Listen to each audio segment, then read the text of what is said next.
মুহূৰ্তত মই উপস্থিত আছোঁ দক্ষিণ হালমাৰা মানকাচৰ জিলাৰ যি মানকাচৰ সমষ্টিৰ এখন বিশেষ গাঁও মলাখাও গাঁও পঞ্চায়তৰ অন্তৰ্গত যি ঘোগৰাকান্দি গাঁও যি গাঁৱৰ কোনো যাতায়াতৰ বাবে নাই কোনো সুব্যৱস্থা এখন বাঁহৰ শাখৰে প্ৰতিদিনে হাজাৰ হাজাৰ পথচাৰী ইয়াৰে যাতায়াত কৰিব লাগে আমি ইয়াৰ সামগ্ৰিক দৃশ্য দেখুৱাম যে আচলতে কেনেদৰে এখন বাঁহৰ শাখৰে দিনে নিশাই প্ৰায় হাজাৰ হাজাৰ ৰাইজে ইয়াৰে যাতায়াত কৰিবলগীয়া হয় যি স্কুল কলেজৰ ছাত্ৰ ছাত্ৰীসকল আছে সিহঁতৰ এই উক্ত বাটেৰে যাবলগীয়া হয় আৰু প্ৰায় দিনে হাজাৰ হাজাৰ যি বাইক আছে আচলতে দুচকীয়া বাহন এই উক্ত বাঁহৰ শাখাৰে চলাচল কৰিবলগীয়া হয় আৰু এই আচলতে এই বিশেষ গাঁওখনত যাতায়াতৰ বাবে কোনো সুব্যৱস্থা নথকাৰ বাবে আচলতে এই গাঁওখনত চিকিৎসা সেৱাৰ পৰাও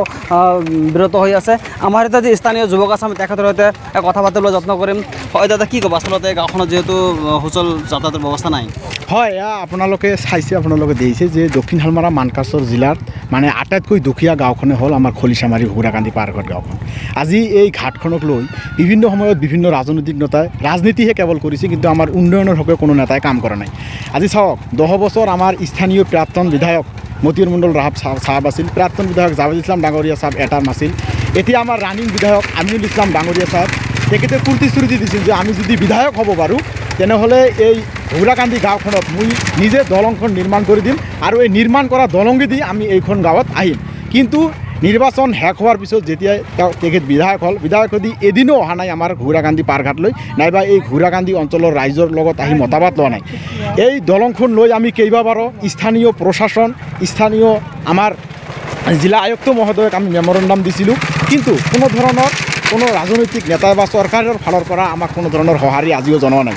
এই দলংখনেদি দিনে ৰাতে ক'বলৈ গ'লে হাজাৰ হাজাৰ মানুহে অহা যোৱা কৰা একমাত্ৰ ঘাইপথ আমাৰ স্কুলীয়া ছাত্ৰ ছাত্ৰীকক আমাৰ হাঠিঙিমাৰী অসামৰিক চিকিৎসা মহাবিদ্যালয়ত যাব লগা হ'লে এই দলংখনৰ ওপৰেদি আমাক যাব লগা হয় মানকাচৰলৈ যাব লগা হ'লে আমাৰ এইটো দলং দি যাব লগা হয় ক'বলৈ গ'লে 15ৰ পৰা 20খনৰ গাঁৱৰ মানুহৰ অহা যোৱা কৰা একমাত্ৰ ঘাইপথ কিন্তু আজিৰ দিনতো অসম চৰকাৰ নাইবা ইয়াৰ স্থানীয় কোনো জনপ্ৰতিনিধিয়ে এই দলংখন লৈ আমাক কোনো ধৰণৰ সঁহাৰি আজিৰ দিনতো জনোৱা নাই জনপ্ৰতিনিধি তথা প্ৰশাসনক অৱগত কৰিছিলে আমি জনপ্ৰতিনিধি আৰু প্ৰশাসনক কেইবাবাৰো মেমৰেণ্ডাম দিছিলোঁ আমি অৱগত কৰাইছিলোঁ কিন্তু আজিৰ দিনতো ইয়াৰ স্থানীয় সাংসদ নাইবা আমাৰ চৰকাৰে কোনো ধৰণৰ কাণসাৰীয়া দিয়া নাই এতিয়া আপোনালোকৰ সংবাদ মাধ্যমৰ যোগেদি আমি অসম চৰকাৰক আহ্বান জনাম আৰু আমাৰ জিলা প্ৰশাসন আৰু জিলা আয়ুক্ত মহোদয়ক অনুৰোধ জনাম যে অতি সোনকালে আমাৰ এই খলিচামাৰী পাৰঘাটখনত আমাৰ দলংটো নিৰ্মাণ কৰি দিব লাগে নিৰ্মাণ কৰা দিয়াৰ পিছত আমাৰ এই স্থানীয় ৰাইজসকলে যাতে এই দলংখনত দি অহা যোৱা কৰিব পাৰে আৰু বিশেষকৈ বৰ অসুবিধা কি আমাৰ এই দলংখনত আমাৰ এই গাঁওখনত মানে এম্বুলেন্স সোমোৱা কোনো দিগেদি আমাৰ কোনো ৰাস্তা নাই কিন্তু আজি চাওক বিভিন্ন সময়ত বিভিন্ন ধৰণৰ বেমাৰত মানুহে জলাখলা খাই থাকে কিন্তু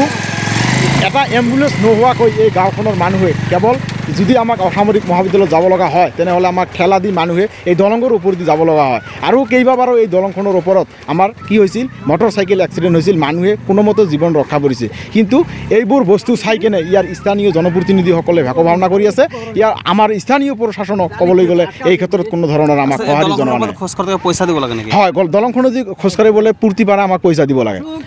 স্কুলীয়া ছাত্ৰ ছাত্ৰীসকলক পইচা দিব লাগে সাধাৰণ ৰাইজকো পইচা দিব লাগে বাৰিষাৰ সময়ত ইয়াত যন্ত্ৰচালিত নাও দি আমাক অহা যোৱা কৰিব লগা হয় নহ'লে তাৰ বাহিৰে কোনো কি নাই উপায় নাই আৰু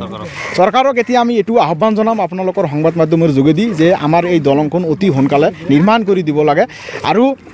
প্ৰশাসনকো আমি আহ্বান জনাম যে আমাৰ এই অত্ৰ অঞ্চলৰ যিটো আমাৰ দলং ঘোগৰাকান্দি পাৰঘাটৰ এই দলংখন অতি সোনকালে নিৰ্মাণ কৰি দি আমাৰ ৰাইজৰ অহা যোৱা কৰাত সুবিধা প্ৰদান কৰি দিব লাগে হয় যে এয়া আছিলে যে স্থানীয় যুৱক তেখেতৰ মন্তব্য আচলতে জানিব দিয়া মতে যে এই বাঁহৰ দলঙেৰে আচলতে প্ৰতিদিনে প্ৰায় 15ৰ পৰা 20খনকৈ গাঁৱৰ ৰাইজে যাতায়াত কৰে কিন্তু এতিয়ালৈকে চৰকাৰে ইয়াত কোনো ধৰণৰ চকু দিয়া নাই যি স্থানীয় যুৱকৰ যে আচলতে আহ্বান যাতে চৰকাৰে অতি সোনকালে ইয়াৰ প্ৰতি এটা সুব্যৱস্থা কৰি উক্ত গাঁৱৰ মানুহসকলৰ মানে যাতায়াতৰ বাবে যে সুব্যৱস্থা কৰি দিয়ে বৰ্তমান মই হাৰচিংমাৰীৰ পৰা মুকুবুৰ ৰহমান ND24।